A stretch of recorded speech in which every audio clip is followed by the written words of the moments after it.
Alright, what's going on, everybody? Decisive here with the update on what the quote-unquote hot take is for the beta after all the hype and the release of multiplayer reveal was last week. And to tell you, after 12 hours of playing the beta yesterday, we are indeed quote-unquote not back. Okay? A couple of things to talk to for those key points with the big complaints. There are some good merits to this beta. So before I get into those, the biggest complaint right now is hit reg. And I'm not the only one who has had complaints and issues with it. Now, part of it is, yes, it's a beta, so server-side to client connectivity is going to always be botched, and that's fine. Except with half of the time, when I do get into a gunfight and I notice my bullets don't connect, it's like fighting Neo and getting hit with a sledgehammer up against the wall. But I am glad to hear that it wasn't just me having that issue, because I am currently right now not at home playing on my buddy's station and he's on Wi-Fi. So part of the issue is server connectivity along with ping difference. So part of that is probably what I was dealing with. However, I am not the only one who was talking about hit reg being a problem. A lot of the other Battlefield streamers that I know, and I was, catching up on them when I was done playing, that they were talking about hit reg being a problem as well. So glad to know it's not just me. Wasn't huffing the copium on the fact that it was just a skill issue. So indeed was not just a skill issue on my part.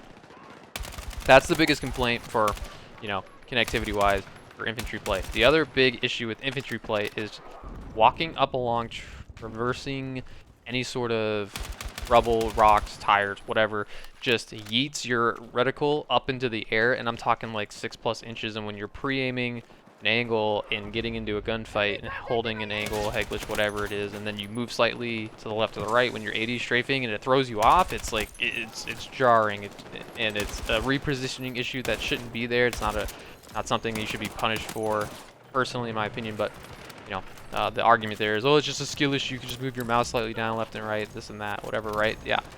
However, when I'm already in the shit trying to, gun down multiple people, having to readjust my crosshair last second like that is just unnecessary pressure on myself that I don't need because of the map design totally scuffing your aim control. So. Along with still mantling over that stuff and accidental mantling. Part of that is a setting thing. I turned it off so I didn't accidentally mantle things when I didn't want to, when I just wanted to jump around a corner. So part of that was just on me, but I fixed it a little bit. However, mantling on these things still feels clunky. It's not that smooth. So the infantry play compared to the pre-alpha looks better. It feels a little smoother, but it still has its issues, and it's not ready for October.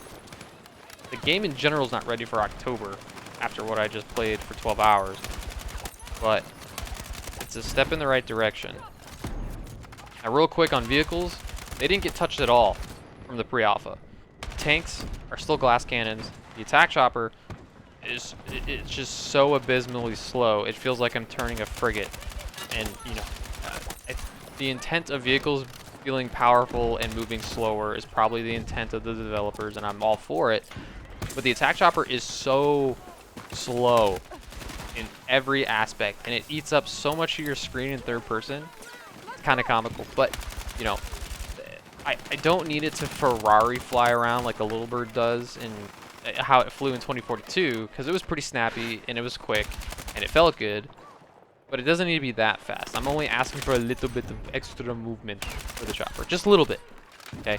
It's just so damn slow. I hate it. Jets felt a little wonky with the movement on mouse and keyboard. But I'm not a vehicle main, so I'm not going to dive any further into the jets and things like that. If anybody else needs tips in, help for jet gameplay, helicopter gameplay, go talk to like Silk or some of the other Australian streamers who love their vehicles. I'm not a vehicle main by any means. So back to the rest of the game issues. The map design is actually pretty good. Can't complain too much. The maps flow pretty well. They feel good. They look good. The immersion factor is phenomenal. Okay, so those are all the good merits that the developers have done for these maps. And they should get the credit they deserve for that. Like, give a pat on the back. Good job. Maps are great. I like them. They need some tweaking, but overall, it's really good. So I give them an 8 out of 10 for the map design and how they flow right now. With the exception to Breakthrough, and it's not because of a map design, it's just because of where the points are when you move from point to point. It seems like there's just almost too much open area where both sides of the teams have, you know, anywhere from half a dozen to 10 snipers, and when you're trying to rotate to the next section, you've got like 8 to 10 glints staring you down, and unless you have smokes, it's really hard to get across. So I don't know how to fix that personally without moving the points into a different spot on the map or adding more cover along the way, which, you know, just gets deleted by tanks and RPGs and things like that anyways, because you can total disrupt most things on the map, which is cool. And that leads me to the other point of, I think destruction is actually over-tuned to the fact that a 140 millimeter from your grenade launcher will take out an entire face of a wall. Now, I'm not for comparing realism to video game mechanics. However, I think that's a bit much. You know, a 105 from a tank will do that all day in real life and in this. That's fine. But, you know, a couple of grenades from your GL can do that, etc., etc. So I think the destruction factor should be toned down just a little bit, and I mean just a tad. Otherwise, it is in a good spot as well. I think how the immersion is incorporated into the destruction and the screaming and the grenades and the gunfire, those all are great. Weapons sound good. For the most part, they feel good. There's still a little wonky. Reload canceling is kind of an issue. It doesn't work. So the timing on the reloads is more of a mechanical skill set on my part to kind of get down. So it's not something that I'm going to complain about and say they need to fix it. It's just something to get used to. The movement is gutted. That's fine. There are two movement mechanics, and I'm air quoting here. You can't see that, but there are two movement mechanics with the slide cancel and the jump peeking to initiate a gunfight. That's really it. So that's good for the old guys who've been playing Battlefield for the last decade or so. And for the new guys, it's a learning curve on how to play the game. So Battlefield 6 moved away from 2042's COD kind of like replica in terms of movement with the arcade shooter. So there's no more like slide cancel bunny hopping ADS strafing you to death anymore. It's more positional play with I hold an angle, I hold ADS, I walk straight into it, wait for people to run into me, things like that. So, and you know, Battlefield 2, 3, 4, for the most part, Battlefield 4 had movement mechanic, okay, guys, like, it was there. You could play the game with movement tech and outskill people. I don't know where this argument of Battlefield 4 was rooted when it is indeed not rooted, and you could break people's cameras. Battlefield 2 was the same way until they got rid of dolphin diving. So Battlefield 3 was actually the only real Battlefield with very little to no movement tech. So if you're gonna compare the game to anything, this is closer to Battlefield 3 when it comes to the movement. The gameplay, the sound, the feel, it all sounds similar to Battlefield 4. That's cool. My other big complaint with weapon balancing is LMGs, too strong. They're laser beams. They have very little spread. The only positive reinforcement to balance on them is their spray at hipfire is pretty bad. Their handling is really slow. So, I mean, clunky, heavy LMGs like that's all good. But, I mean, these clips of just holding down mouse 1 and being able to beam people is, you're not really being penalized for holding down the trigger as compared to using some of the ARs where they do have a pretty significant amount of spread if you don't tap fire. SMGs, useless. Compared to assault rifles, the only SMG that really can compete within the 10-meter range for CQC is the MPX. It's a 4-bullet to kill. In that range, the MP7 struggles a lot right now. It's fun, it has no recoil, it sounds good, it feels clean to use, but its damage is just not viable compared to every single other AR that is basically going to 5-shot you out to 50 meters. And then up close, if I land one headshot, the TTK, the time to kill and time to death is just absurdly fast. Which I'm not really against having a faster time to kill in a game, but when I'm talking about weapon balance and where SMG should shine, which is in CQC, just don't. So they need a slight buff, so that way they fit their role properly. Shotgun, I would like to say shotguns, because there are shotguns, but there are only one. We got the 870 basically in this playtest.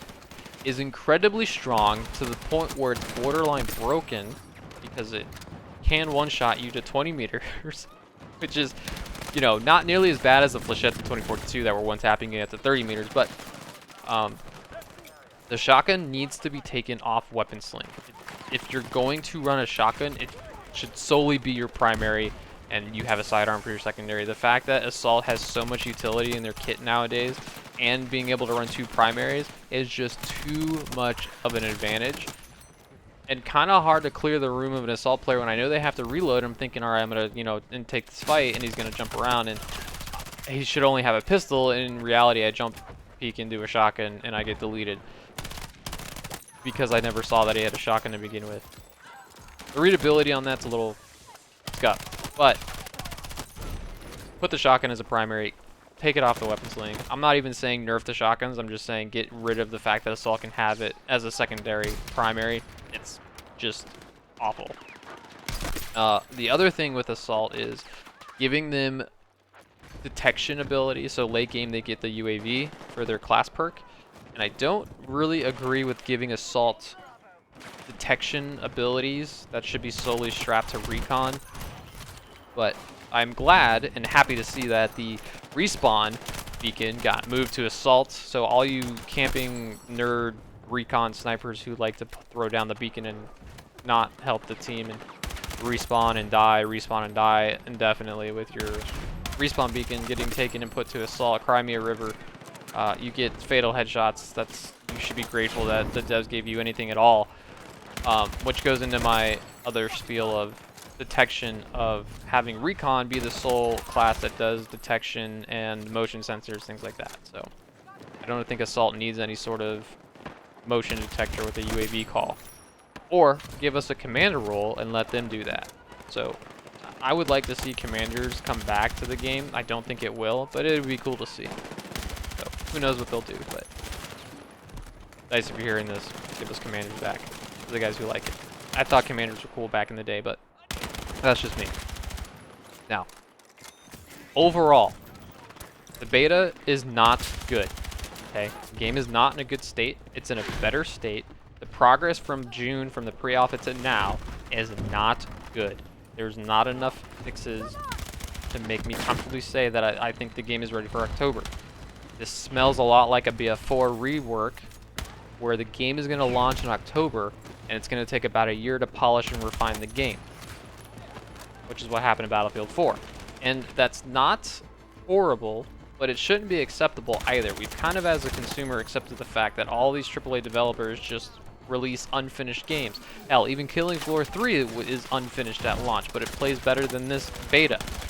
It's buggy, but it's fun, and it feels at least polished in the sense that gunplay sounds, you know, the game, how that plays compared to this game is not polished, and it doesn't have that kind of, you know, refined feel of, man, this feels like it's a full game. Granted, we're playing a beta. I understand that. But you're telling me that 2 months from now, this is going to be full release? There's too many things to fix. There's too many issues to address.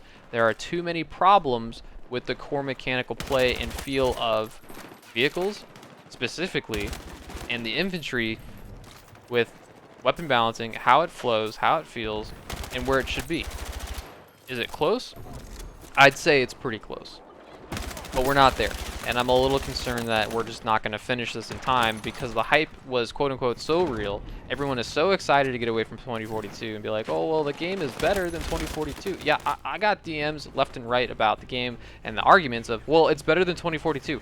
Yeah, everything is better than 2042. There's no bar there. I can't compare it to 2042, and no one should be comparing this to 2042. It's not an argument. The fact of the matter is 2042 was a borderline criminal launch and should have never been released when it did. Okay, so setting the bar to 2042 is just like not a comment. It's not an argument point. Please stop. Just get it out of your mouth. Stop saying it. Go touch some grass. Go outside. Go see the sun. Do me that favor. Even though I barely do it myself. Even though I'm kidding, but no, I go outside for work. Point being is, overall, I rated this beta as a 4 out of 10. But there are some really high key points that make this game good, and there are some really high key points that make this game bad. So I'm, hopefully they fix everything. I'm just not holding my breath, and we'll see how this plays out in the next couple of playtests. But until then, guys, I'll catch you in the next one. Let me know if I'm wrong. Just tell me to kick rocks, eat sand, go touch grass myself, whatever your opinions are, dude. I'm all for it. I'm here to have a debate. I could care less about being insulted or, having a argument or a different viewpoint. I'm all for it. Until then, guys, I'll see you in the next one.